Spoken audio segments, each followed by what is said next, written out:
ನಮಸ್ಕಾರ. ಕೋವಿಡ್ ಎರಡನೇ ಅಲೆ ಅಬ್ಬರದ ನಡುವೆ ಸಿಪಿಎಂ ಪಕ್ಷದ ವತಿಯಿಂದ ಜೀವ ಉಳಿಸಿ, ಪರಿಹಾರ ಒದಗಿಸಿ ಎನ್ನುವಂತ ಅಭಿಯಾನವನ್ನ ಇವತ್ತಿಂದ ಪ್ರಾರಂಭ ಮಾಡಿದೆ. ಈ ಅಭಿಯಾನ ನಿರಂತರವಾಗಿ ನಡೀತದೆ. ಈ ಅಭಿಯಾನದ ಭಾಗವಾಗಿ ಇದೇ ಮೇ 6ನೇ ತಾರೀಕು ರಾಜ್ಯಾದ್ಯಂತ ಮನೆಯಿಂದಲೇ ಪ್ರತಿಭಟನೆ, ಮನೆ ಮನೆಯಲ್ಲೂ ಪ್ರತಿಭಟನೆ ಎನ್ನುವಂತ ಒಂದು ಪ್ರತಿಭಟನಾ ಪ್ರದರ್ಶನಕ್ಕೂ ಕೂಡ ಸಿಪಿಎಂ ಪಕ್ಷ ಕರ್ನಾಟಕ ರಾಜ್ಯ ಸಮಿತಿ ಕರೆ ನೀಡಿದೆ. ಯಾಕಿಂತ ಒಂದು ಪರಿಸ್ಥಿತಿಗೆ ನಾವು ಬಂದು ನಿಂತಿದ್ದೇವೆ ಎನ್ನುವಂತ ಕೆಲವು ಅಂಶವನ್ನು ಕೂಡ ನಿಮ್ಮೊಂದಿಗೆ ಹಂಚಿಕೊಳ್ಳಿಕ್ಕೆ ಬಯಸ್ತೇನೆ. ಕೋವಿಡ್ 19 2019ರಲ್ಲಿ ಜಗತ್ತಲ್ಲಿ ಕಂಡು ಬಂದಂತ ಒಂದು ವೈರಾಣು. ಭಾರತದಲ್ಲೂ ಕೂಡ ಅದರ ಸೋಂಕು 2020ರಲ್ಲಿ ಆರಂಭ ಆದದ್ದು. ಅವಾಗ 2020ರಲ್ಲಿ ನಮ್ಮೆಲ್ಲರಿಗೂ ಕೂಡ ಒಂದು ಅನುಭವ ಇದೆ. ಭಾರತಕ್ಕೆ, ಕರ್ನಾಟಕಕ್ಕೆ, ಬೆಂಗಳೂರಿಗೆ ಈ ಕೋವಿಡ್ 19ನ್ನ ಹೇಗೆ ಎದುರಿಸಬೇಕು ಅನ್ನೋದಕ್ಕೆ ಸಂಬಂಧ.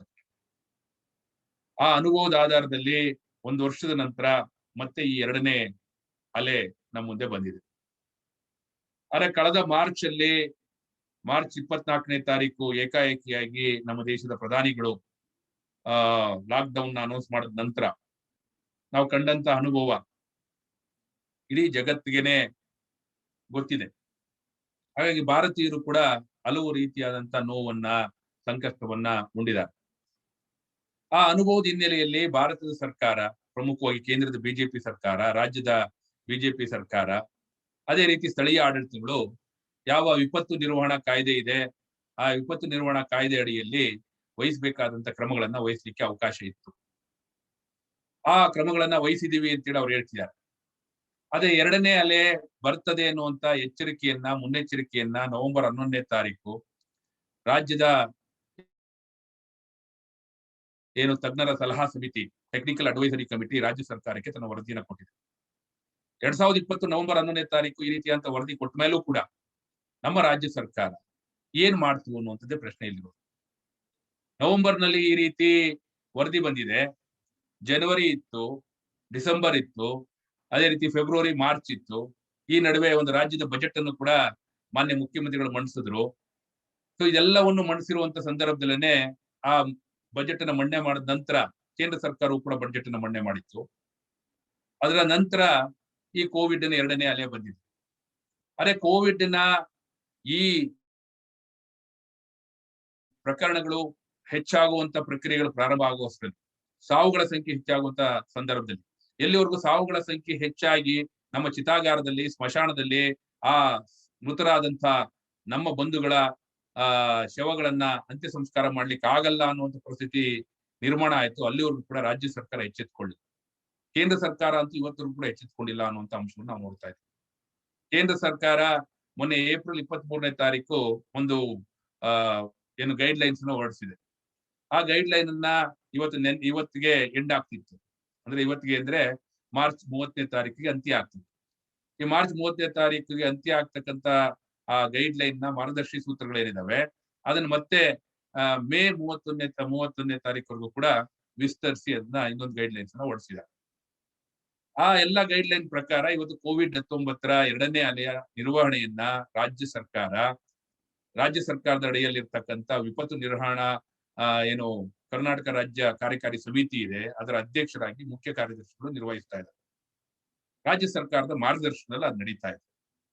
ಆದ್ರೆ ನಾವು ನೋಡ್ಬೇಕಾದಂತದ್ದು ಏನು, ಇವತ್ತಿಗೆ ಕರ್ನಾಟಕ ರಾಜ್ಯದಲ್ಲಿ ಒಟ್ಟು ಕಳೆದ ವರ್ಷದಿಂದ ಇವತ್ತವರೆಗೂ ಕೂಡ ಇರುವಂತ ಒಟ್ಟು ಸೋಂಕಿತರ ಸಂಖ್ಯೆ 14,74,846. ಅದರಲ್ಲಿ ಸಕ್ರಿಯವಾಗಿರ್ತಕ್ಕಂಥ ಪ್ರಕರಣಗಳು ಕರ್ನಾಟಕ ರಾಜ್ಯದಲ್ಲಿ 3,49,496. ನಿನ್ನೆ ಸಂಜೆ 6 ಗಂಟೆ ಕೊಟ್ಟಿರ್ತಕ್ಕಂಥ ಅಂಕಿಅಂಶಗಳು. ಇವತ್ತು ಮತ್ತೆ ಇನ್ನೊಂದು ಅಂಕಿಅಂಶಗಳು ಬಿಡುಗಡೆ ಮಾಡ್ತಾರೆ. ಅದರಲ್ಲಿ ಅವ್ರು ಹೇಳ್ತಿದ್ದಾರೆ 11,10,000 ಜನ ಇವತ್ತು ಅದರಲ್ಲಿ ಕ್ಯೂರ್ ಆಗಿದ್ದಾರೆ ಅಂತ. ಒಟ್ಟು 15,306 ಸಾವುಗಳಾಗಿದೆ. ಅದರಲ್ಲಿ ಪ್ರಮುಖವಾಗಿ ಈಗ ಎರಡನೇ ಅಲೆಯ ಸಂದರ್ಭದಲ್ಲಿ ಸಾವುಗಳು ಅತಿ ಹೆಚ್ಚಾಗಿದೆ, ಅದರ ವೇಗವು ಕೂಡ ಹೆಚ್ಚಾಗಿದೆ ಅನ್ನುವಂತ ನಾವು ನೋಡ್ತೀವಿ. ನಿನ್ನೆ ಒಂದೇ ದಿವಸ 35,024 ಹೊಸ ಪ್ರಕರಣಗಳು ಕಂಡು ಬಂದಿದ್ದಾವೆ. ನಿನ್ನೆ ಒಂದು ದಿವಸ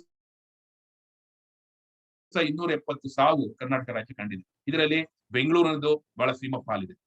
7,29,984 ಒಟ್ಟು ಸೋಂಕಿತರು ಬೆಂಗಳೂರಿನಲ್ಲಿ. ಅದರಲ್ಲಿ ಸಕ್ರಿಯ ಪ್ರಕರಣಗಳು 2,37,518. ಅದರಲ್ಲಿ ಕ್ಯೂರ್ ಆಗಿದೆ ಅಂತ ಹೇಳ್ತಿರ್ತಕ್ಕಂಥದ್ದು 4,86,186. 6,282 ಸಾವುಗಳು ಬೆಂಗಳೂರು ಒಂದರಲ್ಲೇ ಆಗಿದ್ದಾವೆ. ನಿನ್ನೆಗೆ 19,637 ಪ್ರಕರಣಗಳು ವರದಿಯಾಗಿದ್ದಾವೆ. 143 ಸಾವು ನಿನ್ನೆ ಆಗಿದೆ. ಸರಾಸರಿ 30,000ಕ್ಕೂ ಹೆಚ್ಚು ಒಂದು ದಿನಕ್ಕೆ ಸಕ್ರಿಯ ಪ್ರಕರಣಗಳು ಕಂಡು ಬರ್ತಾ ಇದೆ. ಈಗಾಗಲೇ ಅದಕ್ಕೆ ಬೇಕಾದಂತ ಲಸಿಕೆಯನ್ನ ಹಾಕ್ಲಾಗ್ತಾ ಇದೆ. ನಮ್ಮ ದೇಶದ ಪ್ರಧಾನಮಂತ್ರಿಗಳು ಲಸಿಕೆ ಉತ್ಸವಕ್ಕೆ ಕರೆ ಕೊಟ್ಟಿದ್ದಾರೆ. ಅರೆ ದುರಂತ, ಅವರು ಲಸಿಕೆ ಉತ್ಸವಕ್ಕೆ ಕರೆ ಕೊಟ್ಟಿರುವಾಗಲೇನೆ ಇವತ್ತು ಈ ದೇಶದಲ್ಲಿ ಸಾವಿನ ಉತ್ಸವ ನಡೀತಾ ಇದೆ. ಪ್ರತಿನಿತ್ಯ ಸಾಲಗಟ್ಟಿ ಅಂತ್ಯ ಸಂಸ್ಕಾರ ಮಾಡುವಂತ ಪರಿಸ್ಥಿತಿ ನಿರ್ಮಾಣ ಆಗಿದೆ. ಆ ಚಿತಾಗಾರದಲ್ಲಿ ಕೆಲಸ ಮಾಡ್ತಿರ್ತಕ್ಕಂಥ ಕಾರ್ಮಿಕರುಗಳಿಗೆ 11 ತಿಂಗಳಿಂದ ಸಂಬಳ ಕೊಡ್ತಿಲ್ಲ.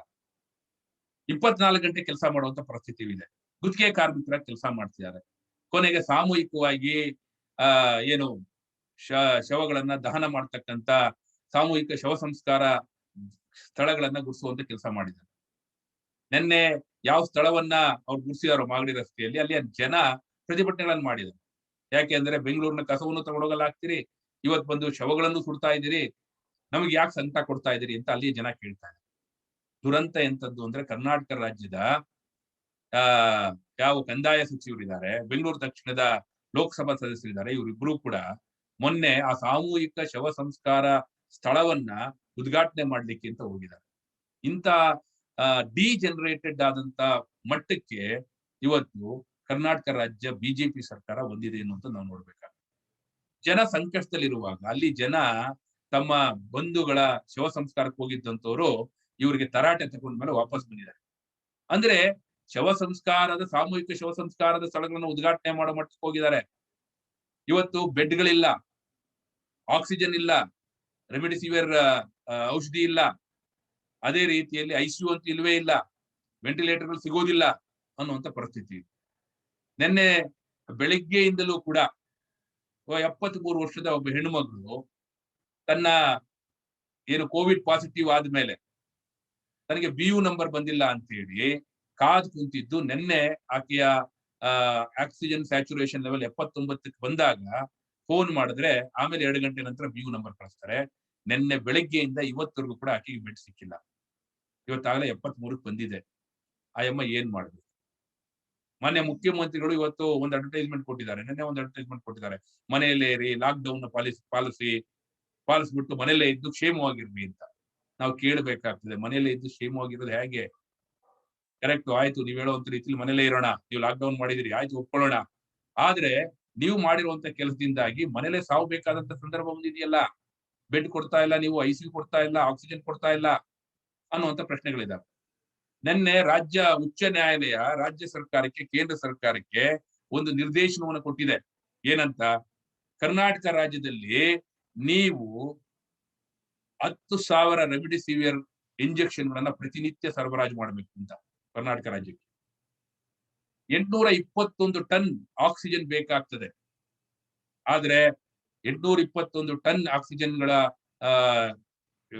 ಅಗತ್ಯ ಇರುವಂತ ಸಂದರ್ಭದಲ್ಲಿ, ನೀವು ಸರಬರಾಜು ಮಾಡ್ತಿರುವಂತ ಸಂದರ್ಭದಲ್ಲಿ ಇವತ್ತು 600 ಟನ್ ಆಕ್ಸಿಜನ್ಗಳ ಕೊರತೆ ಇದೆ ಕರ್ನಾಟಕ ರಾಜ್ಯಕ್ಕೆ. ಹೇಗೆ ಇದನ್ನು ನಿಭಾಯಿಸುವುದು?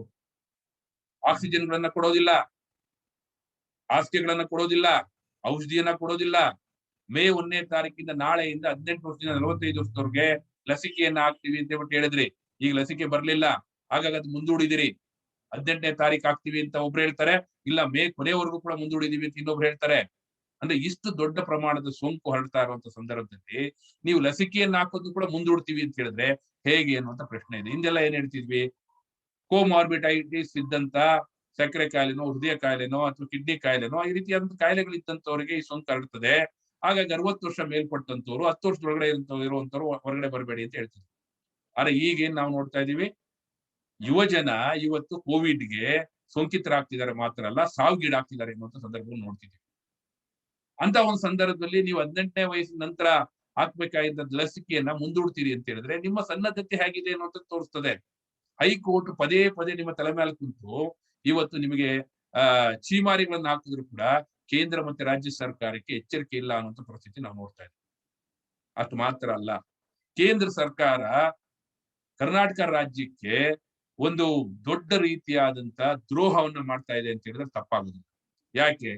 ನೋಡಿ, ಈ ಏಪ್ರಿಲ್ 21ನೇ ತಾರೀಕಿಂದ 30ನೇ ತಾರೀಕು ಕರ್ನಾಟಕ ರಾಜ್ಯಕ್ಕೆ ಕೇಂದ್ರ ಸರ್ಕಾರ ಕಳಿಸಿರುವಂತ ರೆಮಿಡಿಸಿವಿರ್ ಇಂಜೆಕ್ಷನ್ ಎಷ್ಟಪ್ಪ ಅಂದ್ರೆ 25,352.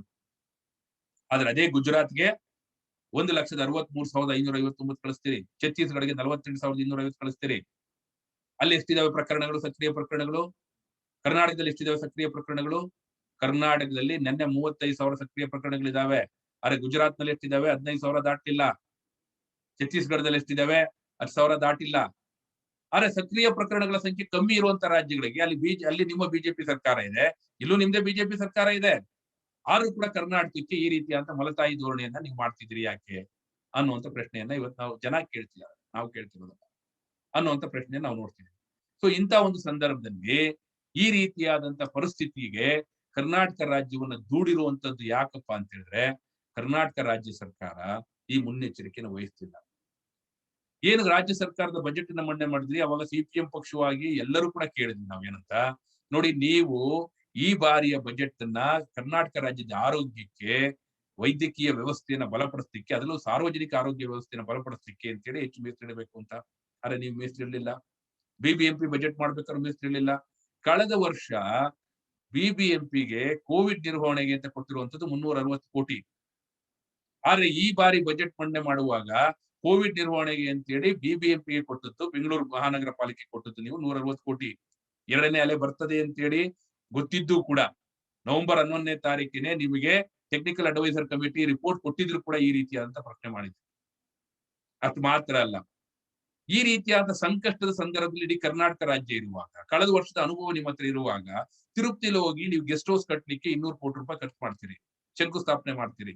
ದೆಹಲಿಲಿ ಹೋಗಿ 300 ಕೋಟಿ ರೂಪಾಯಿ ಖರ್ಚು ಮಾಡಿ ಕರ್ನಾಟಕ ಭವನದ ಅನೆಕ್ಷರ್ ಬಿಲ್ಡಿಂಗ್ ಗಳನ್ನ ಕಟ್ಲಿಕ್ಕೆ ಮುಂದಾಗ್ತೀರಿ. ರಾಜ್ಯದಲ್ಲಿ ಒಕ್ಕಲಿಗರಿಗೆ ಒಂದು ನಿಗಮ ಸ್ಥಾಪನೆ ಮಾಡ್ತೀರಿ, ಲಿಂಗಾಯತರಿಗೆ ಒಂದು ನಿಗಮ ಸ್ಥಾಪನೆ ಮಾಡ್ತೀರಿ, ಮರಾಠಿಗರಿಗೆ ಒಂದು ನಿಗಮ ಸ್ಥಾಪನೆ ಮಾಡ್ತೀರಿ, ಬ್ರಾಹ್ಮಣರ ನಿಗಮಕ್ಕೆ ಒಂದಿಷ್ಟು ದುಡ್ಡು ಕೊಡ್ತೀರಿ. ಎಲ್ಲ ಸೇರಿ ಸಾವಿರಾರು ಕೋಟಿ ರೂಪಾಯಿಗಳನ್ನ ಜಾತಿವಾರು ನಿಗಮಗಳನ್ನ ಮಾಡಿ ದುಡ್ಡು ಕೊಡ್ತೀರಿ. ಅದೇ ಸಾವಿರಾರು ಕೋಟಿ ರೂಪಾಯಿಗಳನ್ನ ನೀವು ಆಸ್ಪತ್ರೆ ಮಾಡಿದ್ರೆ ಒಕ್ಕಲಿಗರು ಉಳಿತಿದ್ರು, ಲಿಂಗಾಯತರು ಉಳಿತಿದ್ರು, ದಲಿತರು ಉಳಿತಿದ್ರು, ಅಲ್ಪಸಂಖ್ಯಾತರು ಉಳಿತಿದ್ರು, ಎಲ್ಲರೂ ಉಳಿತಿದ್ರು. ಆ ದುಡ್ಡು ಇಟ್ಕೊಂಡು ಏನ್ ಮಾಡ್ತೀರಿ ಇವತ್ತು? ಅಂದ್ರೆ ಬಿಜೆಪಿ ಸರ್ಕಾರದ ಆದ್ಯತೆ ಏನಿತ್ತಪ್ಪ ಅಂದ್ರೆ ಜನರ ಆರೋಗ್ಯ ಅಲ್ಲ, ಜನರಿಗೆ ವೈದ್ಯಕೀಯ ನೆರವನ್ನು ಕೊಡೋದಲ್ಲ, ಸಾರ್ವಜನಿಕ ಆರೋಗ್ಯ ವ್ಯವಸ್ಥೆಯನ್ನು ಬಲಪಡಿಸೋದಲ್ಲ, ಬದಲಾಗಿ ತಮ್ಮ ರಾಜಕೀಯಕ್ಕಾಗಿ, ತಮ್ಮ ಮತ ಬ್ಯಾಂಕ್ಗಾಗಿ ಇವತ್ತು ಜಾತಿವಾರು ನಿಗಮಗಳನ್ನ ಸ್ಥಾಪನೆ ಮಾಡಿ ಅವ್ರಿಗೆ ಹಣ ಕೊಡುವಂಥದ್ದು, ಜನರನ್ನ ಜಾತಿ ಆಧಾರದಲ್ಲಿ ಭಾಗ ಮಾಡುವಂಥದ್ದು. ಸೊ ಈ ರೀತಿಯಾದಂತ ನಿಮ್ಮ ರಾಜಕೀಯ ಹಿತಾಸಕ್ತಿಗಾಗಿ ಜನರನ್ನು ವಿಭಜನೆ ಮಾಡ್ಲಿಕ್ಕೆ ಹೊರಟಂತ ಕಾರಣದಿಂದಾಗಿ ಇವತ್ತು ನಾವು ಕರ್ನಾಟಕದ ರಾಜ್ಯದ ಜನ ದಿನನಿತ್ಯ ಸಾವಿನ ಸೂತಕದಲ್ಲಿದ್ದೇವೆ. ದಿನನಿತ್ಯ ತಮ್ಮ ಬಂಧುಗಳನ್ನ ಕಳ್ಕೊಂಡು ಕಣ್ಣೀರಿಡ್ತಕ್ಕಂಥ ಪರಿಸ್ಥಿತಿ ಇದೆ. ಇಡೀ ರಾತ್ರಿ ಎಲ್ಲ ಅಲ್ದ್ರೂ ಕೂಡ ಆಂಬುಲೆನ್ಸ್ ಸಿಗೋದಿಲ್ಲ, ಆಸ್ಪತ್ರೆ ಸಿಗೋದಿಲ್ಲ. 800 ಜನ ಇವತ್ತು ಆಂಬುಲೆನ್ಸ್ ಗಳಲ್ಲಿ ಬೆಡ್ಗಳಿಗೋಸ್ಕರ ಕಾಯ್ತಾ ಇದ್ದಾರೆ ಅನ್ನುವಂತ ಪರಿಸ್ಥಿತಿಯನ್ನ ನಾವು ನೋಡ್ತಾ ಇದ್ದೀವಿ. 400 ಜನ ಇವತ್ತು ಐಸಿಯು ಬೆಡ್ಗಳಿಗೋಸ್ಕರ ಈಗಾಗಲೇ ಬೆಡ್ ಸಿಕ್ಕಿರುವಂತವ್ರು ಕಾಯ್ತಾ ಇದ್ದಾರೆ.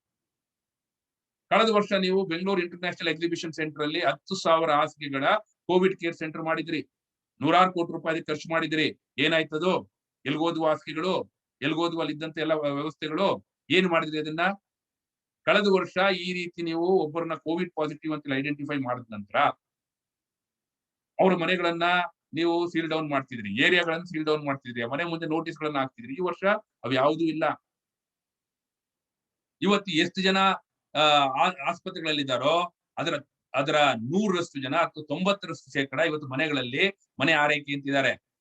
ಒಂದ್ಸಲಿ ನಿಮ್ಗೆ ಕೋವಿಡ್ ಪಾಸಿಟಿವ್ ಆಗಿದೆ ಅಂತ ಹೇಳೋದು ಬಿಟ್ರೆ ಆ ನಂತರ ಮತ್ತೆ ಅವ್ರ ಮನೆಗಳಿಗೆ ಯಾವುದೇ ರೀತಿಯಂತ ಫೋನು ಬರೋದಿಲ್ಲ, ಔಷಧಿನೂ ಬರೋದಿಲ್ಲ, ಏನ್ ಮಾಡ್ಬೇಕು ಅನ್ನೋದು ಹೇಳೋದಿಲ್ಲ ಅನ್ನೋ ರೀತಿಯಲ್ಲಿ ಇವತ್ತು ಮನೆ ಆರೈಕೆಯಲ್ಲಿ ಇರ್ತಕ್ಕಂಥ ಕೋವಿಡ್ ಸೋಂಕಿತರು ಇವತ್ತು ಸಂಕಷ್ಟವನ್ನು ಅನುಭವಿಸ್ತಾ ಇದ್ದಾರೆ. ಈ ರೀತಿಯಾದ ಪರಿಸ್ಥಿತಿಯಲ್ಲಿ ಬಹಳ ತಡವಾಗಿ ನೀವು ಎಚ್ಚರಿಕೆಯನ್ನು ವಹಿಸಕ್ಕೆ ಶುರು ಮಾಡಿದ್ರಿ. ನೀವು ಎಚ್ಚರಿಕೆ ವಹಿಸ್ತಿಲ್ಲ, ಹಾಗಾಗಿ ಅವ್ಯವಸ್ಥೆ ಆಗರವಾಗಿ ಇವತ್ತು ಇಡೀ ವ್ಯವಸ್ಥೆ ಕುಸಿದು ಬಿದ್ದಿರುವಂತದ್ದು ನಾವು ನೋಡ್ತಾ ಇದ್ವಿ. ಖಾಸಗಿ ಆಸ್ಪತ್ರೆಗಳ ಹತ್ರ ನೀವು ಬೆಡ್ಗಳನ್ನು ತಗೊಳ್ಬೇಕು ಅಂತ ಹೇಳ್ಬಿಟ್ಟು ಹೇಳಿದ್ವಿ, ವ್ಯವಸ್ಥೆಗಳನ್ನು ಮಾಡ್ಕೊಳ್ಳಿ ಅಂತ ಹೇಳಿದ್ವಿ. ಆದ್ರೆ ನೀವು ಕೇಳಲಿಲ್ಲ. ಸಿ.ಟಿ. ರವಿ ಹೇಳ್ತಾರೆ, ನಾವು ಈ ಪ್ರಶ್ನೆಗಳನ್ನ ಏನಾರ ಎತ್ತಿದ್ರೆ ಅವ್ರು ಹೇಳ್ತಾರೆ ರಾಜಕೀಯ ಮಾಡ್ತಿದ್ವಿ, ರಾಜಕೀಯ ಮಾಡೋ ಪ್ರಶ್ನೆ ಪರಿಸ್ಥಿತಿ ಅಲ್ಲ ಅಂತ. ರೆಮಿಡಿಸಿವಿಯರ್ ನ ಗುಜರಾತ್ ಜಾಸ್ತಿ ಕೊಡ್ತೀರಿ ಇಂಜೆಕ್ಷನ್ ಗಳನ್ನ, ಛತ್ತೀಸ್ಗಢ ಜಾಸ್ತಿ ಕೊಡ್ತೀರಿ, ಕರ್ನಾಟಕಕ್ಕೆ ಕೊಡೋದಿಲ್ಲ. ರಾಸಾಯನಿಕ ಮತ್ತೆ ಖಾತೆಯ ಸಚಿವರು ಇವತ್ತು ಕರ್ನಾಟಕ ರಾಜ್ಯದವರೇ ಸದಾನಂದ ಗೌಡ್ರು ಇದ್ದಾರೆ. ಆದ್ರೂ ಕೂಡ ಕರ್ನಾಟಕ ರೆಮಿಡಿಸಿವಿರ್ ಇಂಜೆಕ್ಷನ್ ಬರೋದಿಲ್ಲ. ಇದು ಯಾರು ರಾಜಕೀಯ ಮಾಡ್ತಿರೋದು? ಬಿಜೆಪಿಯವರು ರಾಜಕೀಯ ಮಾಡ್ತಿದ್ರೆ ನೀವು. ವಿರೋಧ ಪಕ್ಷಗಳು ಜನರ ಸಾವಿನಿಂದ ಜನರನ್ನು ಉಳಿಸಿ ಅಂತ ಹೇಳಿದ್ರೆ, ಜನರನ್ನು ರಕ್ಷಣೆ ಮಾಡಿ ಅಂತ ಹೇಳಿದ್ರೆ ರಾಜಕೀಯ ಮಾಡ್ತೀರಿ ಅನ್ನುವಂತ ಮಾತನ್ನು ನೀವು ಆಡ್ತೀರಿ. ಸೊ ಇಂಥ ಒಂದು ಪರಿಸ್ಥಿತಿಯಲ್ಲಿ ಇವತ್ತು ನಾವು ನಿಂತಿದ್ದೀವಿ. ಸೊ ಹಾಗಾಗಿ ಈ ಪರಿಸ್ಥಿತಿಯಲ್ಲಿ ಇವತ್ತು ಸಿಪಿಎಂ ಪಕ್ಷ ಜೀವ ಉಳಿಸಿ ಪರಿಹಾರ ಒದಗಿಸಿ ಅನ್ನುವಂತ ಅಭಿಯಾನಕ್ಕೆ ಕರೆಯನ್ನ ಕೊಡ್ಬೇಕಾಗಿ ಬಂದಿದೆ. ಈ ಕರೆಯನ್ನ ಕೊಡುವಾಗ್ಲೇನೆ ನಾವು ಇನ್ನೊಂದು ಪ್ರಶ್ನೆಯನ್ನು ಕೂಡ ಅವ್ರು ಕೇಳ್ತಾ ಇದ್ದೀವಿ. ಈಗಲೂ ಕಾಲ ಮಿಂಚಿಲ್ಲ. ಆಕ್ಸಿಜನ್ ಪ್ಲಾಂಟ್ ಗಳನ್ನ ಎಲ್ಲಾ ಆಸ್ಪತ್ರೆಗಳಲ್ಲೂ ಕೂಡ ಸ್ಥಾಪನೆ ಮಾಡ್ಲಿಕ್ಕೆ ಬೇಕಾದಂತ ರೀತಿಯಲ್ಲಿ ಕೇಂದ್ರ ಸರ್ಕಾರ ಅನುಮತಿ ಕೊಡಬೇಕು. ಲಸಿಕೆಯನ್ನ ತಯಾರು ಮಾಡ್ಲಿಕ್ಕೆ ಕರ್ನಾಟಕ ರಾಜ್ಯದಲ್ಲಿ ಇರ್ತಕ್ಕಂಥ ಎಲ್ಲ ಸಾರ್ವಜನಿಕ ಏನು ಫಾರ್ಮಾಸ್ಯೂಟಿಕಲ್ ಇಂಡಸ್ಟ್ರೀಸ್ ಇದೆ, ಕರ್ನಾಟಕ ಆಂಟಿಬಯೋಟಿಕ್ ಈ ರೀತಿಯಾದಂತದ್ದು ಅಂತ ಅದಕ್ಕೆ ಅನುಮತಿಯನ್ನ ಕೊಟ್ಟು ಅಲ್ಲಿ ಉತ್ಪಾದನೆಯನ್ನ ಮಾಡಿಸ್ಬೇಕು. ಬೆಂಗಳೂರಿನಿಂದ ಕರ್ನಾಟಕದಿಂದ 10,000ಕ್ಕೂ ಹೆಚ್ಚು ಕೋಟಿ ರೂಪಾಯಿಗಳು ಪ್ರಧಾನ ಮಂತ್ರಿ ಕೇರ್ಸ್ ನಿಧಿಗೆ ಬಂದಿದೆ. ಪ್ರಧಾನ ಮಂತ್ರಿ ಕೇರ್ಸ್ ನಿಧಿಗೆ ಈ ಹಣ ಬಂದಿರುವಾಗ ಪ್ರಧಾನ ಮಂತ್ರಿ ಕೇರ್ಸ್ ನಿಧಿಯಿಂದ ಏನ್ ಕೊಟ್ಟಿದ್ರಿ ಕರ್ನಾಟಕಕ್ಕೆ ನೀವು? ನಮಗ್ ಬೇಕಾದಂತ ಆಕ್ಸಿಜನ್ ಕೊಡ್ತಾ ಇಲ್ಲ, ನಮಗ್ ಬೇಕಾದಂತ ಔಷಧಿ ಕೊಡ್ತಾ ಇಲ್ಲ, ನಮಗ್ ಬೇಕಾದಂತ ಲಸಿಕೆ ಕೊಡ್ತಾ ಇಲ್ಲ ನೀವು. ಮಾತ್ರ ಅಲ್ಲ, ಮೊದಲು ನೀವು ಲಸಿಕೆಯನ್ನು ಕೊಟ್ಟಂತವ್ರು ನಂತರ ಹೇಳ್ತೀರಿ ರಾಜ್ಯ ಸರ್ಕಾರಗಳು ಅವರೇ ಖರೀದಿ ಮಾಡ್ಕೊಳ್ಬೇಕು ಅಂತ. ರಾಜ್ಯ ಸರ್ಕಾರಗಳು ಅವರೇ ಖರೀದಿ ಮಾಡ್ಕೊಳ್ಬೇಕು ಅಂತ ನೀವ್ ಹೇಳಿದ್ಮೇಲೆ ಕೋವಿಶೀಲ್ಡ್ ಅನ್ನು ತಯಾರು ಮಾಡ್ತಕ್ಕಂಥ ಕಂಪನಿ ಹೇಳ್ತದೆ ಕೇಂದ್ರ ಸರ್ಕಾರ ಖರೀದಿ ಮಾಡಕ್ಕಾದ್ರೆ 150 ರೂಪಾಯಿ, ರಾಜ್ಯ ಸರ್ಕಾರ ಖರೀದಿ ಮಾಡಕ್ಕಾದ್ರೆ 600 ರೂಪಾಯಿ, ಖಾಸಗಿಯವ್ರು ಖರೀದಿ ಮಾಡಕ್ಕಾದ್ರೆ 600 ರೂಪಾಯಿ, ರಾಜ್ಯ ಸರ್ಕಾರ 400 ರೂಪಾಯಿ ಅಂತ. ಕೋವ್ಯಾಕ್ಸಿನ್ ಅವ್ರು ಹೇಳ್ತಾರೆ ಕೇಂದ್ರ ಸರ್ಕಾರಕ್ಕೆ 150 ರೂಪಾಯಿ, ರಾಜ್ಯ ಸರ್ಕಾರಕ್ಕೆ 600 ರೂಪಾಯಿ, ಖಾಸಗಿ ಆಸ್ಪತ್ರೆಗಳು ಖರೀದಿ ಮಾಡ್ಬೇಕು ಅಂದ್ರೆ 1200 ರೂಪಾಯಿ. ಯಾವ ನ್ಯಾಯ ಇದು? ಬಹುಶಃ ನಮ್ಮ ಪ್ರಧಾನ ಮಂತ್ರಿಗಳು ಜಪಾನ್ಗೆ ಹೋದಾಗ ಹೇಳಿದ್ರಲ್ಲ, ನನ್ನ ರಕ್ತದಲ್ಲಿದೆ ವ್ಯಾಪಾರ ವ್ಯವಹಾರ ಅಂತ. ಜನರ ಸಾವಿನ ಸಂದರ್ಭದಲ್ಲೂ ಕೂಡ ನಿಮ್ಮ ರಕ್ತದಲ್ಲಿರ್ತಕ್ಕಂಥ ವ್ಯಾಪಾರ ವ್ಯವಹಾರವನ್ನ ಕೇವಲ ಪ್ರಧಾನ ಮಂತ್ರಿಗಳು ಮಾತ್ರ ಅಲ್ಲ, ಇಡೀ ಬಿಜೆಪಿಯ ಎಲ್ಲ ಒಟ್ಟಾರೆಯಾದಂತ ಸರ್ಕಾರಗಳು ತೋರಿಸ್ತಿದಾವೆ ಅನ್ನುವಂತ ಸಂದರ್ಭವನ್ನು ನಾವು ನೋಡ್ತಾ ಇದ್ದೀವಿ. ಹಾಗಾಗಿ ಇವತ್ತು ನಾವು ಕೇಳ್ತಾ ಇದ್ದೇವೆ, ಜೀವ ಉಳಿಸಿ ಪರಿಹಾರ ಒದಗಿಸಿ ಎನ್ನುವಂತ ಅಭಿಯಾನದಲ್ಲಿ ನಾವು ಕೇಳ್ತಿದ್ವಿ ಪ್ರಧಾನ ಮಂತ್ರಿ ಕೇರ್ಸ್ ನಿಧಿಯ ಲೆಕ್ಕ ಕೊಡಿ. ಪ್ರಧಾನ ಮಂತ್ರಿ ಕೇರ್ಸ್ ನಿಧಿಯ ಲೆಕ್ಕ ಕೊಡಿ. ಬೆಂಗಳೂರಿನಿಂದ ಎಷ್ಟು ಹಣ ಬಂದಿದೆ ನಿಮಗೆ? ಕರ್ನಾಟಕದಿಂದ ಎಷ್ಟು ಹಣ ಬಂದಿದೆ ನಿಮಗೆ? ಹಿಂದೆ ಅನೇಕ ಜನ ನಮ್ಮ ಕಾರ್ಮಿಕರು, ನಮ್ಮ ಜನ ಇವತ್ತು ಮುಖ್ಯಮಂತ್ರಿಗಳ ಪರಿಹಾರ ನಿಧಿಗೆ ಹಣ ಕೊಡ್ಲಿಕ್ಕೆ ಹೋದಾಗ ಅದನ್ನ ನೀವು ಇನ್ಕಮ್ ಟ್ಯಾಕ್ಸ್ ವ್ಯಾಪ್ತಿಯಿಂದ ರಿಯಾಯಿತಿ ಇದ್ದನ್ನ ತೆಗೆದಾಕಿದ್ರಿ. ತೆಗೆದಾಕ್ಬಿಟ್ಟು ಪ್ರಧಾನ ಮಂತ್ರಿ ಕೇರ್ಸ್ ನಿಧಿಗೆ ದುಡ್ಡು ಕೊಟ್ಟರು ಮಾತ್ರನೇ ಅದು ಇನ್ಕಮ್ ಟ್ಯಾಕ್ಸ್ ನಿಧಿಯಿಂದ ಆಚೆ ಇರ್ತದೆ ಅಂತ ಹೇಳಿದ್ರೆ, ಪರಿಣಾಮ ನಮ್ಮ ಅನೇಕ ಜನ ನಿಮಗ್ ಕೊಟ್ರು, ನಿಮ್ಮಲ್ಲಿ ನಂಬಿಕೆ ಇಟ್ಟು ವಿಶ್ವಾಸ ಇಟ್ಟು ನೀವು ಮಾಡಿದ್ದೇನೋ. ಮತ್ತೆ ಕರ್ನಾಟಕಕ್ಕೆ ಏನೇನ್ ಸಿಗ್ಬೇಕಾಯ್ತೋ ಕಾನೂನು ರೀತಿಯಲ್ಲಿ ಅದು ಕೊಡ್ಲಿಲ್ಲ. ಮಾತ್ರ ಅಲ್ಲ, ಇಡೀ ದೇಶದ ಯಾವುದೇ ಜನಗಳಿಗೂ ನೀವು ಕೊಡ್ಲಿಲ್ಲ ಅನ್ನುವಂಥ ಸಂದರ್ಭವನ್ನು ಇವತ್ತು ನಾವು ನೋಡ್ತಾ ಇದ್ದೀವಿ. ಸೊ ಹಾಗಾಗಿ ಎಲ್ಲರಿಗೂ ಉಚಿತವಾದಂತ ಲಸಿಕೆ ಸಿಗ್ಬೇಕು. ಲಸಿಕೆಯನ್ನ ಕೇಂದ್ರ ಸರ್ಕಾರವೇ ಖರೀದಿ ಮಾಡಿಕೊಡ್ಬೇಕು. ಈ ದೇಶದ ಇತಿಹಾಸದಲ್ಲಿ ಆರಂಭದಿಂದ ಇವತ್ತರೆಗೂ ಕೂಡ 70 ವರ್ಷಗಳ ಕಾಲ ಸ್ವತಂತ್ರ ಭಾರತದಲ್ಲಿ ಎಲ್ಲಾ ಲಸಿಕೆಗಳನ್ನು ಕೂಡ ಸಾರ್ವತ್ರಿಕವಾಗಿ ಉಚಿತವಾಗಿ ಕೊಡಲಾಗಿದೆ ಕೇಂದ್ರ ಸರ್ಕಾರದಿಂದ. ಇದೇ ಮೊಟ್ಟ ಮೊದಲ ಬಾರಿಗೆ ಲಸಿಕೆಯನ್ನ ರಾಜ್ಯ ಸರ್ಕಾರ ಖರೀದಿ ಮಾಡಬೇಕು ಅಂತ ಹೇಳ್ತಿದ್ದೀರಿ. ಖಾಸಗಿ ಆಸ್ಪತ್ರೆಗಳಲ್ಲಿ ದುಡ್ಡು ಕೊಟ್ಟು ತಗೊಳ್ಬೇಕು ಅಂತ ಹೇಳ್ತಿದ್ದೀರಿ. ಕೇಂದ್ರ ಸರ್ಕಾರ ಹೇಳ್ಬಿಟ್ಟಿದೆ ಖಾಸಗಿ ಆಸ್ಪತ್ರೆಗಳಲ್ಲಿ 18ರಿಂದ 45 ವರ್ಷದ ವಯಸ್ಸಿನ ಜನಕ್ಕೆ ಕೊಡುವಂತ ಲಸಿಕೆ ಕೇವಲ ಖಾಸಗಿ ಆಸ್ಪತ್ರೆಗಳಲ್ಲಿ ಮಾತ್ರ ಲಭ್ಯ ಇರ್ತದೆ ಅಂತ. ಖಾಸಗಿ ಆಸ್ಪತ್ರೆಗಳು ದುಡ್ಡಿಲ್ಲದೆ ಕೊಡೋದಿಲ್ಲ ಅಂದ್ರೆ ಏನರ್ಥ? ಕೇಂದ್ರ ಬಿಜೆಪಿ ಸರ್ಕಾರ ಇವತ್ತು ಖಾಸಗಿ ವೈದ್ಯಕೀಯ ಲಾಬಿಗೆ ತಕ್ಕಂತೆ ತಾನು ಕುಡಿತಾ ಇದ್ದಾರೆ ಅನ್ನುವಂತ ನೋಡ್ಬೇಕಾಗುತ್ತೆ. ಸೊ ಅದೇ ರೀತಿಯಲ್ಲಿ ಒಂದ್ ಕಡೆ ಕೋವಿಡ್ ಬೆಡ್ಗಳನ್ನ 75% ಬೆಡ್ಗಳನ್ನ ಕೊಡಿ ಅಂತ ಖಾಸಗಿ ಆಸ್ಪತ್ರೆಗಳನ್ನ ಕೇಳ್ತಿದ್ರಿ.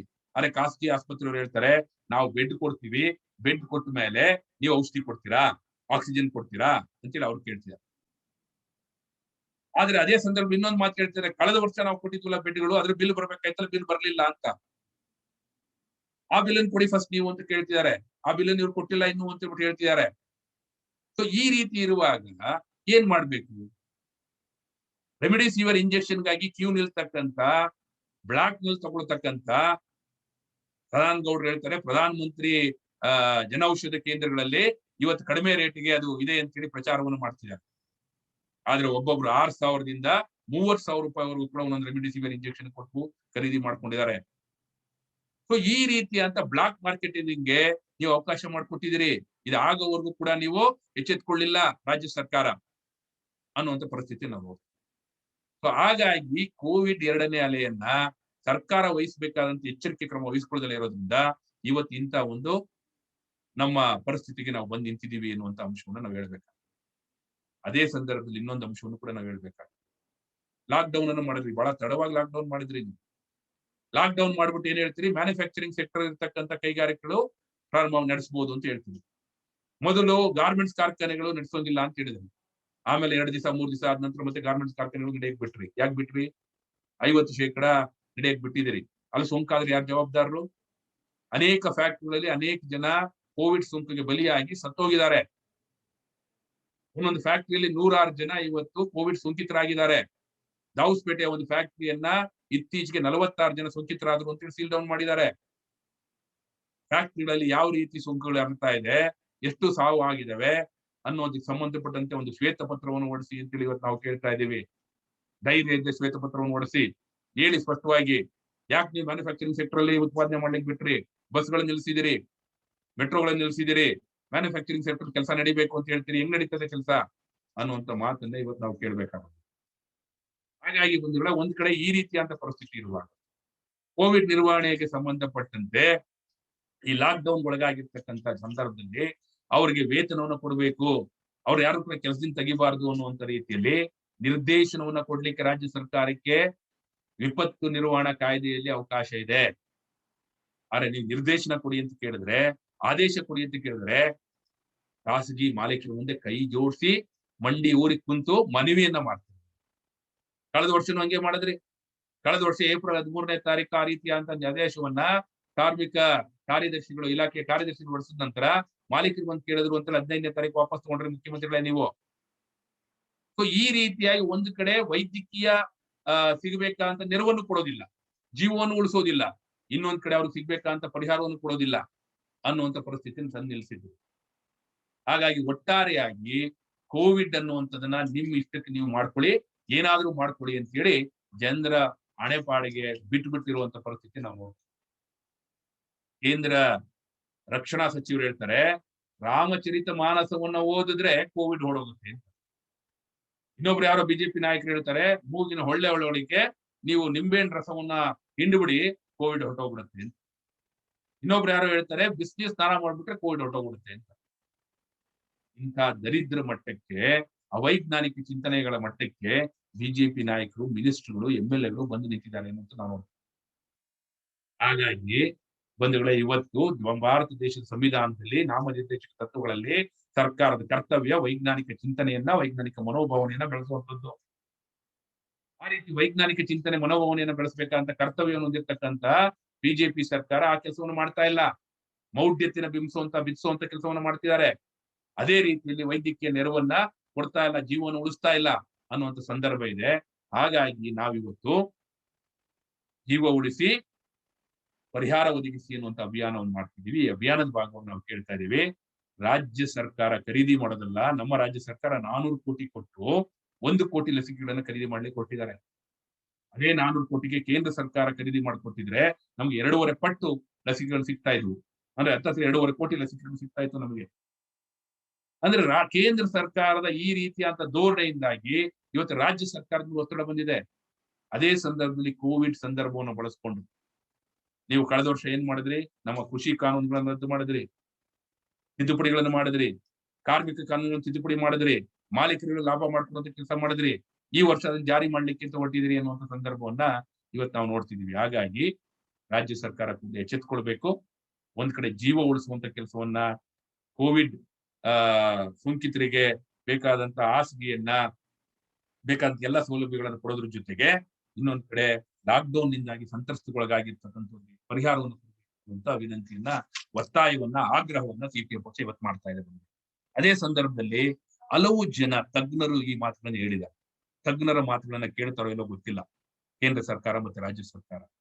ಅದ್ರಲ್ಲಿ ನೋಡಿ, ದೇವಿ ಶೆಟ್ಟಿ ಅನ್ನುವಂತ ತಜ್ಞರು, ಡಾಕ್ಟರ್ಗಳು ಹೇಳ್ತಾರೆ, ಇವತ್ತು ನಮಗೆ ಯಾವ ರೀತಿಯಾದ ಪರಿಸ್ಥಿತಿ ಇದೆ ಅಂತ ಹೇಳಿದ್ರೆ 5 ಲಕ್ಷ ICU ಬೆಡ್ಗಳು ಬೇಕಾಗ್ತದೆ ಅಂತ ಹೇಳ್ತಾರೆ. ಅದೇ ರೀತಿಯಲ್ಲಿ ಇವತ್ತು ನಮಗೆ 2 ಲಕ್ಷ ನರ್ಸ್ಗಳು ಬೇಕಾಗ್ತಾರೆ ಅಂತ ಹೇಳ್ತಾರೆ, 1.5 ಲಕ್ಷ ಡಾಕ್ಟರ್ಗಳು ಬೇಕಾಗ್ತಾರೆ ಅಂತ ಹೇಳ್ತಾರೆ. ಒಟ್ಟಾರೆಯಾಗಿ 3.5 ಲಕ್ಷ ವೈದ್ಯಕೀಯ ಸಿಬ್ಬಂದಿ ಬೇಕು ಅಂತ ಹೇಳ್ತಾರೆ. ಆದ್ರೆ ಇಡೀ ದೇಶದಲ್ಲಿ ಹಾಲಿ ಲಭ್ಯ ಇರತಕ್ಕಂಥದ್ದು 75,000ದಿಂದ 90,000 ICU ಬೆಡ್ಗಳು ಮಾತ್ರ. ಅದೇ ರೀತಿಯಲ್ಲಿ ಪ್ರತಿನಿತ್ಯ 3.5 ಲಕ್ಷ ಆಕ್ಟಿವ್ ಪ್ರಕರಣಗಳು ವರದಿ ಆಗ್ತಿದಾವೆ.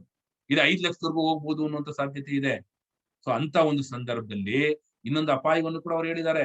ಒಬ್ಬ ಸೋಂಕಿತ 5ರಿಂದ 10 ಜನರಿಗೆ ಹಬ್ಬಿಸ್ಲಿಕ್ಕೆ ಸಾಧ್ಯತೆ ಇದೆ ಅಂತ.